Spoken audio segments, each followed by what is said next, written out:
ተመልካቾቼ እንዴት ናችሁ? እኔ ደህና ነኝ፣ እግዚአብሔር ይመስገን። ዛሬም ልዩ በሆነና በጣም በመወደው ምግብ ይዤላችሁ መጥቻለሁ። የኮርኒስ የምግብ አሰራርን ወደ እናንተ ይዤላችሁ መጥቻለሁ። በጣም ልዩ እንደኔ ፈትፈት ያለ ነገር ለምትወዱ እንደዚህ በየአይነት ለምትወዱ ቆንጆና ልዩ የሆነ ምግብ እንደዚህ በዓል ላይ ተረፍረፍ ባለን እንዴት አድርገን ለየት አድርገን እንደዚህ አቅርበን መስራት እንደምንችል ቀላል በሆነ መንገድ መስራት እንደምንችል ወደ እናንተ ይዤላችሁ መጥቻለሁ። ትወዱታላችሁ ብዬ አስባለሁኝ። በመጀመሪያ ግን ለዚህ ዩቲዩብ ቻናል አዲስ የሆናችሁ ሰብስክራይብ በማድረግ ኦል የምትለውን የደወል ምልክት እየተጫናችሁ የቤተሰብ አባል እንድትሆኑ በትህትና ጠይቃለሁ። ወደ አሰራሩ እንሂድ።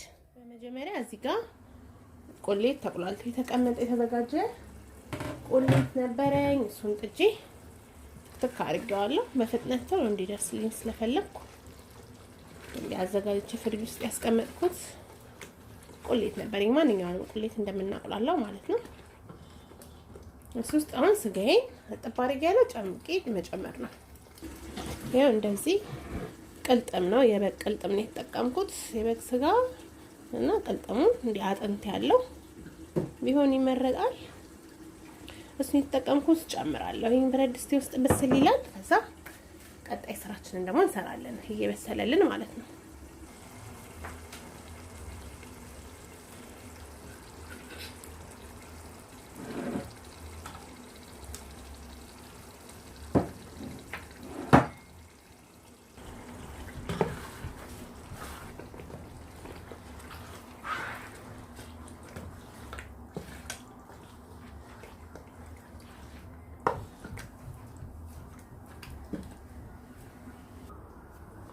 ይሄው እዚህ ጋር የቅልጥም ወጣችን እስከሚበስልልን ድረስ ደግሞ እዚህ ጋር እንደዚህ በጎድን ስጋ አለኝ። የበግ ጎድን እንደሱ ክትፍትፍ አድርጌ አጥቤ አዘጋጅቻለሁ። በሱ ደግሞ ስፔኒሽ እሰራለሁ ማለት ነው። ድስታችንን ጋዝ ላይ እናደርጋለን። ጋለ ሲል ትንሽ ዘይት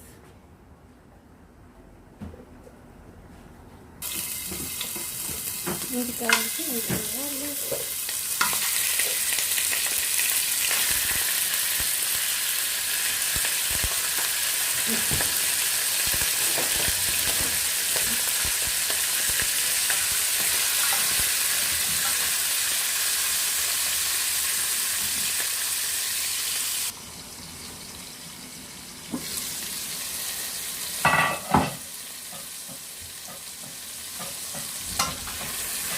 እንደዚህ በደንብ አድርጌ ጥብስ አደርገዋለሁ በደረቁ በዘይት ማለት ነው። ትንሽ ሲለለት በፍጥነት እንዲደርስልን ያው ነው። በጣም ይጣፍጣል። እዚህ ነው ጋር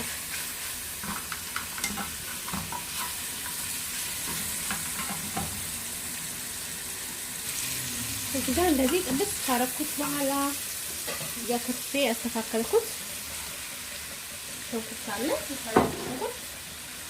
ትንሽ ጨምራለሁ እና ትንሽ ነጭ ሽንኩርት ነው ዝግጅ ተጨምርና አብሬ ጥብስ አደርገዋለሁ።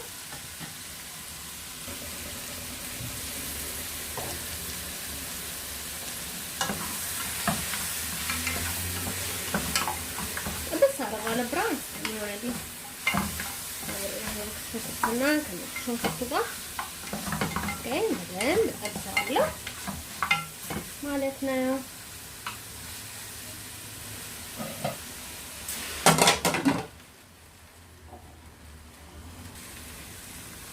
እንደዚህ በደንብ ተጠበስኩኝ በኋላ አጥታ ስፔኒቼ ከትፌ አጥቤ አዘጋጅቻለሁ።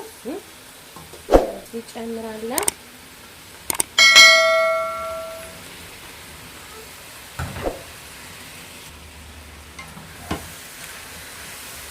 አሁን ብዙም አይፈልግም። ይሄ ወዲያው ነው ክትፍ የሚለው። ለዚህ ነው ጎመንም አላገኘውም በአቅራቢያዬ። በዛ ላይ ቶሎ እንዲበስልልኝ በፍጥነት ስለፈለኩ ለዚህ ነው ትንሽ ተጠቀምኩት።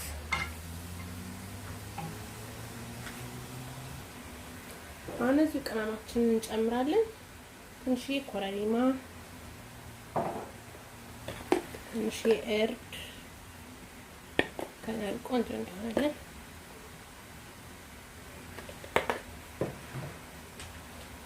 እና ሽንኩርት ሽንኩርት ፓውደር ጨው እናደርጋለን። ራሱ በእንፋሎት ውርድ እንዲል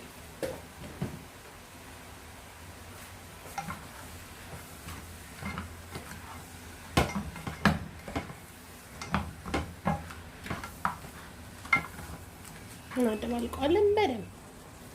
ምንም አይነት ውሃ አልጠቀምም። ያው ራሱ ሙትት ብሎ ጎመኗ ምን እንዳከለች 2 ስር ጎመን የተጠቀምኩት ማናው ስፒኒች ጠፋ ከነመፈጠሩ ሙትት አሚያ እንደዚህ አደብላልቀን ክድን እናደርገዋለን። ራሱ ውሃ ያወጣልናል። ብዙ ማና ቆየውም ማለት ነው።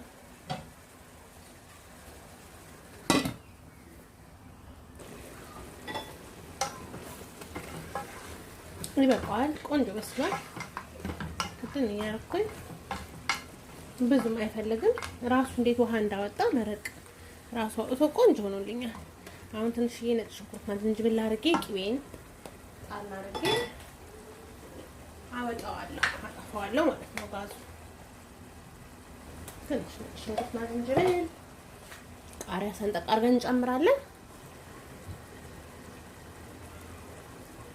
ቅቤ ይበቃል።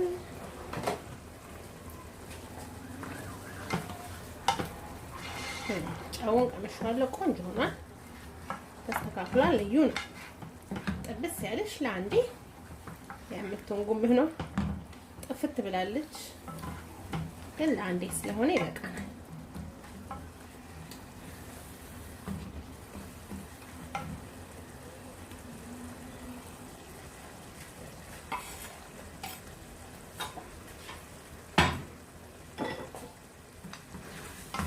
ጋዝና አጥፍቻለሁ። ኦልሬዲ በግለቱ ላይ ነው።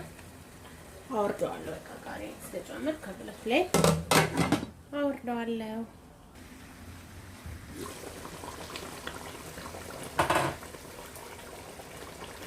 እዚህ ጋርም የበጎጤ ጋዝ ቀነስ አድርጌው በሰል ብሎልኛል።